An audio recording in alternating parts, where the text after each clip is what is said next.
Hello বন্ধুরা, আমি মনির আপনাদের স্বাগত জানাচ্ছি মিনিটের গল্প চ্যানেলে। আমাদের চ্যানেলে আমরা প্রায় নিয়ে আসছি বাংলাদেশের বিভিন্ন শ্রেণীর পাঠ্য বইয়ের গল্পগুলো, যা ছাত্রছাত্রীদের পাঠ্য সহায়ক হিসেবে সাহায্য করতে পারে। তবে শুধু অডিও গল্প কখনোই মূল পাঠ্যের বিকল্প হতে পারে না, এটি শিক্ষার একটি সহায়ক মাধ্যম মাত্র। আজ আমরা শুনতে যাচ্ছি অষ্টম শ্রেণীর বাংলা প্রথম পত্রের একটি ভ্রমণ কাহিনী, মংডুর পথে। লিখেছেন বিপ্রদাস বড়ুয়া। বিপ্রদাস বড়ুয়ার জন্ম 1940 খ্রিস্টাব্দে চট্টগ্রামের ইছামতি গ্রামে। ঢাকা বিশ্ববিদ্যালয় থেকে বাংলা বিষয়ে স্নাতকোত্তর ডিগ্রি অর্জনের পর তিনি শিশু একাডেমিতে কর্মরত ছিলেন। তিনি গল্প, উপন্যাস, নাটক ও প্রবন্ধ রচনা করেছেন। লিখেছেন শিশুতোষ গল্প উপন্যাস। তার উল্লেখযোগ্য গ্রন্থের মধ্যে রয়েছে ছোট গল্প যুদ্ধ জয়ের গল্প, গাংচিল। উপন্যাসের মধ্যে রয়েছে মুক্তিযোদ্ধারা, প্রবন্ধ আছে কবিতার বাকপ্রতিমা, নাটক কুমড়ো লতা ও পাখি, জীবনী বিদ্যাসাগর, পল্লীকবি জসীমউদ্দিন, শিশুতোষ গল্প সূর্য লুঠের গান, শিশুতোষ উপন্যাস রোবট ও ফুল ফোটানোর রহস্য। তিনি বাংলা একাডেমি পুরস্কার এবং দুবার অগ্রণী ব্যাংক শিশু সাহিত্য পুরস্কার লাভ করেন। একটা ভ্রমণ যেখানে শুধু পথ নয়, বদলে যায় দৃষ্টিভঙ্গি। একটা যাত্রা যেখানে নতুন দেশ, নতুন মানুষ আর নতুন গল্প অপেক্ষা করে আমাদের জন্য। আমাদের আজকের গল্পে আমরা পা রাখব সীমান্তের ওপারে, মিয়ানমারের ছোট্ট শহর মংডুতে, যেখানে প্রতি মুহূর্তে লুকিয়ে আছে নতুন অভিজ্ঞতা, ভিন্ন সংস্কৃতি, ভিন্ন জীবনযাত্রা আর মানুষের সহজ সরল জীবনযাপন। কেমন সেই পথ, কি দেখেছিলেন লেখক, আর সেই অভিজ্ঞতা আমাদের কি শেখায়? চলুন শব্দের ভেলায় ভেসে যাই এক অজানা সফরে।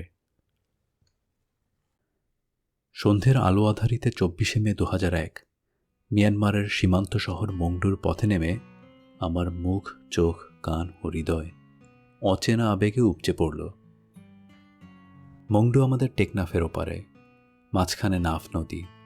মংডু বার্মার পশ্চিম সীমান্তের শহর। ব্রিটিশ যুগের বহু আগে থেকেই চট্টগ্রামের সঙ্গে তার যোগাযোগ, কখনো ছিন্ন, কখনো নিরবচ্ছিন্ন।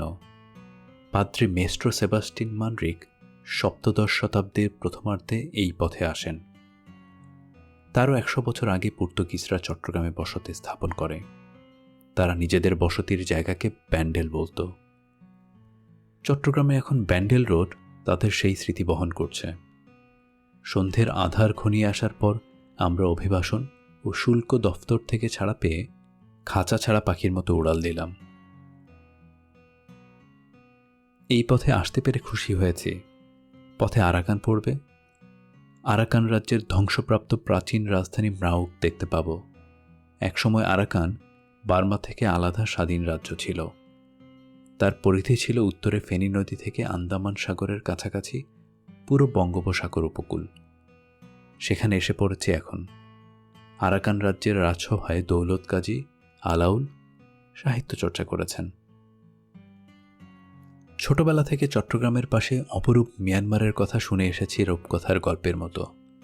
আস্থা বাস্তবে ভেসে উঠল সন্ধ্যের আলো ছায়ায়। অন্ধকার প্রায় গাঢ় হয়ে এসেছে। আকাশে মেঘের কোলে শুক্লপক্ষের চাঁদ, আমার হাতে ও কাঁধে ঝোলাঝুলি।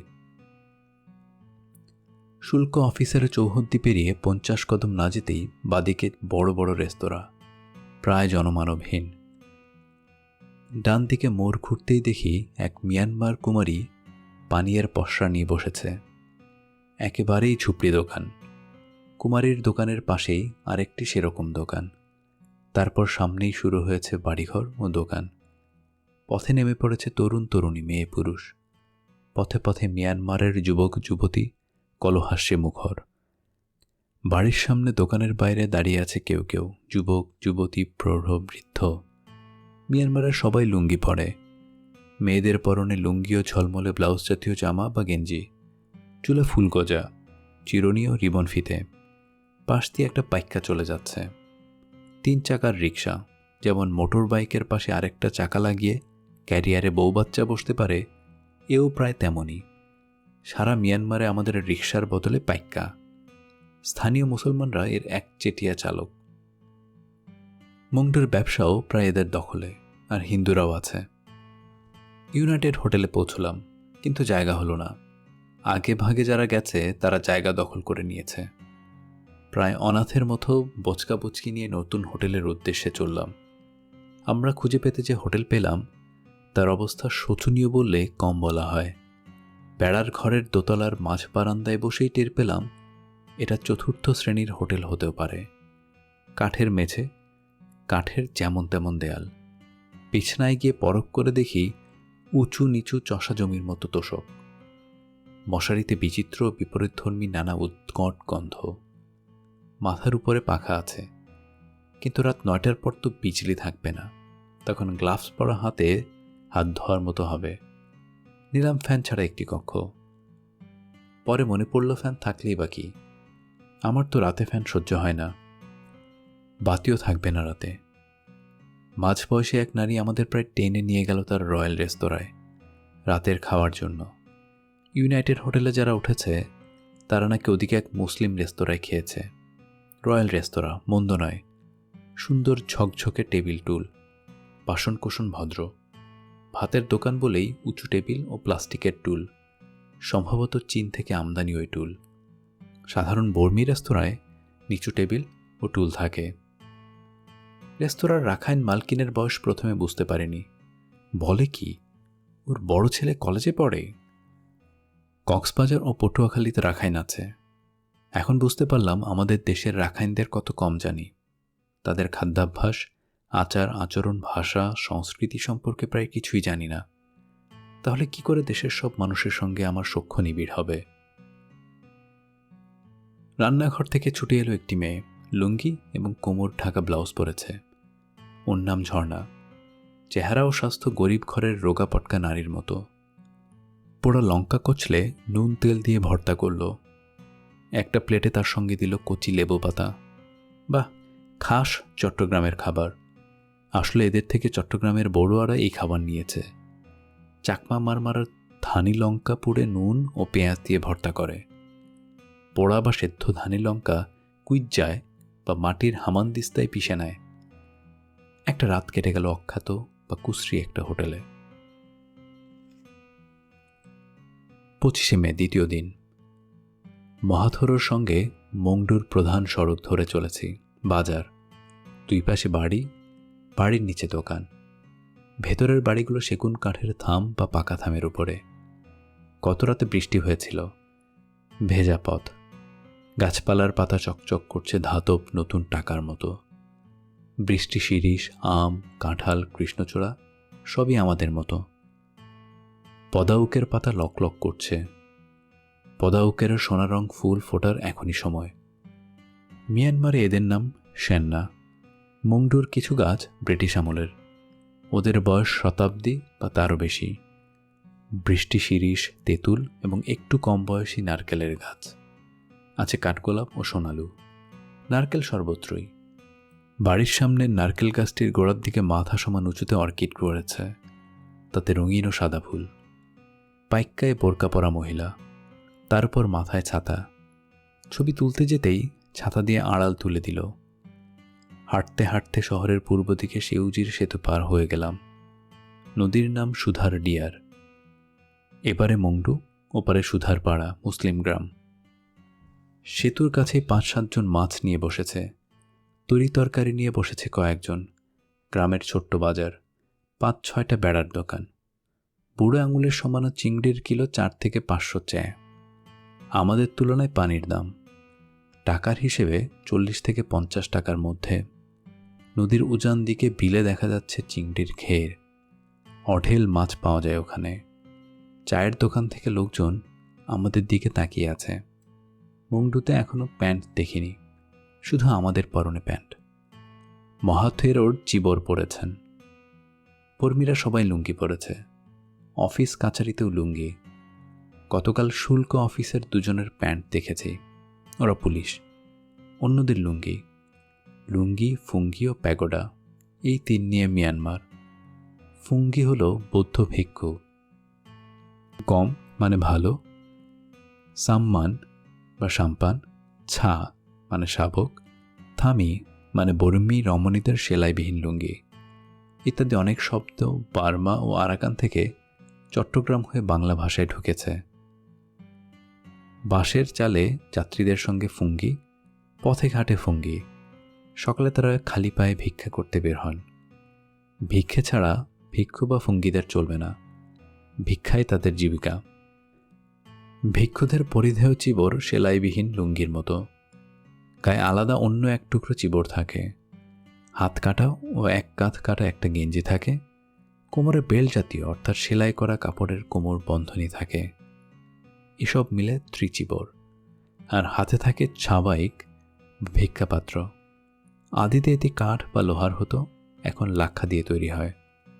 ভিক্ষুদের চিবর বিশেষ মাপে এবং অনেক জোড়া দিয়ে সেলাই করা হয়, এটি নিয়ম। সাধারণত লাল ও লালের কাছাকাছি রঙে চিবরের রং করা হয়। বার্মায় ফুঙ্গিদের অত্যন্ত সম্মানের চোখে দেখা হয়। ছেলে বুড়ো যুবক যুবতী সবার পরিধান লুঙ্গি। স্কুলের পোশাকও লুঙ্গি ও জামা বা শার্ট। বর্মী মুসলমান, হিন্দু, বড়ুয়া, খ্রিস্টান সবার লুঙ্গি। বর্মীরা শার্টটা লুঙ্গির নিচে গুজে দেয়। মংডুর মুসলিমরা শার্ট পরে লুঙ্গির বাইরে। বার্মা থেকে চট্টগ্রাম হয়ে বাংলাদেশে লুঙ্গি প্রবেশ করে। মাত্র 100 বছরের মধ্যেই সারা বাংলা হয়ে পশ্চিমবঙ্গ পর্যন্ত লুঙ্গি চলে গেছে। লুঙ্গি, শার্ট ও বর্মি কোট, মাথায় বর্মি টুপি, পায়ে 2 ফিতের মজবুত স্যান্ডেল বর্মীদের জাতীয় পোশাক। লোকজন আমাদের দেখছে। আমাদের পোশাক ও চালচলন ওদের থেকে ভিন্ন। সব দেশের লোক বিদেশিদের চিনতে পারে। সেতু পেরিয়ে আসছি। কিছু দূর এসে মূল রাস্তা থেকে ডান দিকে বর্মীপাড়ায় ঢুকে পড়লাম। রাস্তার মোড়ে খালি জায়গায় বড় শিরীষ গাছের নিচে মিয়ানমারের তরুণী নুডলস বিক্রি করছে। ভাসমান দোকান। সকালের টিফিনে এরকম দোকানে পুলক সহ খেয়েছি। নুডলস, পোড়া লঙ্কা গুঁড়ো, তেঁতুলের টক, কলার থোড় ইত্যাদি সবজি দিয়ে স্যুপ, ডিম সেদ্ধ খেয়েছি। ডিমের খোসা ফেলে কাঁচি দিয়ে টুকরো টুকরো করে ক্ষিপ্র গতিতে কাটে। আমার মোটামুটি ভালোই লেগেছে। সকালের জন্য আদর্শ খাবার বলা যায়। সঙ্গে বিনি পয়সায় দুধ চিনি ছাড়া চা দিয়েছে। দোকানি মাঝবয়সী মহিলা। ইঙ্গিতে ইংরেজিতে কোনো রকমে একরকম করে কথা হলো। বুঝতে পারছি সারা ভ্রমণ এভাবে অপূর্ণ কথাবার্তা বলতে হবে। দোকানটির দিকে এগিয়ে গেলাম। মাথার উপরে ছত্রাকের শিরীষ গাছের নিচে পলিথিন টাঙিয়ে দিয়েছি। লম্বা বেঞ্চিতে খাবারের বড় বড় ডেকচি, টুল আছে বসার। তরুণী বলল, বিকি কিনি শেষ। নুডলস আছে, কিন্তু মশলাপাতি ও তেঁতুলের ঝোল ফুরিয়ে গেছে। ওখান থেকে একটু এগিয়ে চায়ের দোকানে ঢুকলাম। মালকিন বসে আছে চেয়ারে। রোহিঙ্গা মুসলিম বয় আছে 2 জন, কিন্তু বিস্কুট বা সেরকম কোনো খাবার নেই। দুধ চিনির চা ও বিনি পয়সার চা আছে। দোকানের ভেতর আরেক মহিলা চুরুট, সিগারেট ও পান বেচতে বসেছে। অন্য মহিলারা আছে রান্নাঘরে, চা বানিয়ে দিচ্ছে। মহিলারা চিরস্বাধীন। দোকানের মালিক তারা। সবই খুব সাধারণ মানের। চা খেয়ে বেরিয়ে এলাম।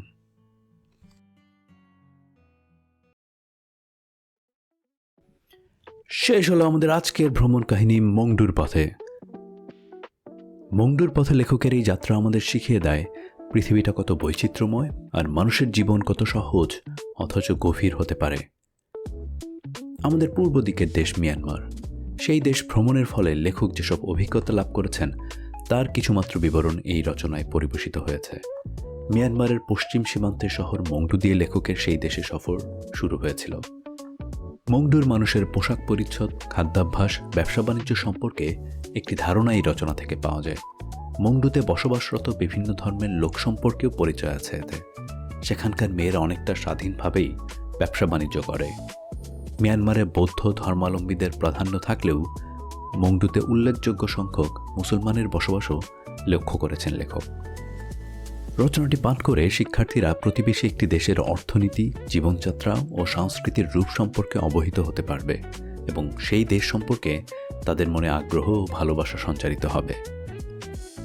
তো কেমন লাগলো এই গল্পটি কমেন্টে জানাতে ভুলবেন না। যদি এমন আরও অনেক গল্প শুনতে চান তাহলে অবশ্যই লাইক, শেয়ার আর সাবস্ক্রাইব করে পাশে থাকুন মিনিটের গল্পের সাথে।